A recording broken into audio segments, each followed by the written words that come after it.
সকাল ৮টা থেকে শুরু হয়েছে ভোট গণনা। বেলা ১১টা পর্যন্ত অর্থাৎ প্রথম ৩ ঘন্টার গণনায় এনডিএ এগিয়ে রয়েছে ২৯৪ আসনে, ইন্ডিয়া জোট এগিয়ে রয়েছে ২২৮ আসনে। এবারে নির্বাচনী প্রচারে দক্ষিণ ভারতে বিশেষ জোর দিয়েছিলেন প্রধানমন্ত্রী নরেন্দ্র মোদী। ঘন ঘন প্রচারে গিয়েছিলেন তিনি। এমনকি ভোট শেষে ধ্যান খরার ক্ষেত্রেও দক্ষিণ ভারতের তামিলনাড়ুর কন্যাকুমারীকেই বেছে নিয়েছিলেন প্রধানমন্ত্রী নরেন্দ্র মোদী। এত প্রচার সময় ব্যয়, তার ফল কি পেল বিজেপি? ভোটযুদ্ধের শেষ অধ্যায় আজ। দীর্ঘ ২ মাসেরও বেশি সময় ধরে চলা ভোটযুদ্ধের অন্তিম ফল প্রকাশ আজ।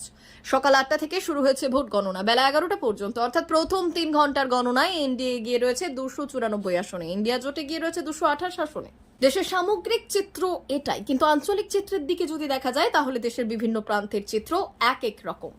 দক্ষিণ ভারতের রাজ্যগুলিতে প্রথম ৩ ঘন্টার গণনায় দেখা যাচ্ছে তামিলনাড়ুতে ডিএমকে এগিয়ে ১৯টি আসনে, কংগ্রেস এগিয়ে ৮টি আসনে, সিপিআই এগিয়ে ২টি আসনে, সিপিআইএম এগিয়ে ২টি আসনে। এখনো পর্যন্ত খাতা খুলতে পারেনি বিজেপি।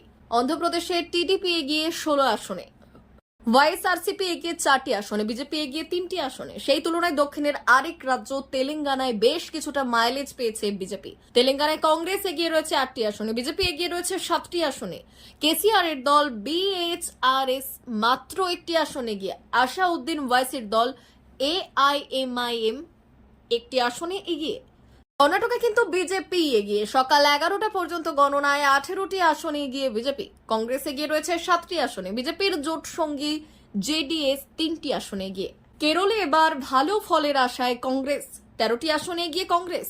আইইউএমএল 2টি আসনে এগিয়ে, বিজেপি 2টি আসনে এগিয়ে, সিপিআইএম এগিয়ে 1টি আসনে, আরএসপি এগিয়ে 1টি আসনে। ব্যুরো রিপোর্ট, উত্তরের প্রহরী।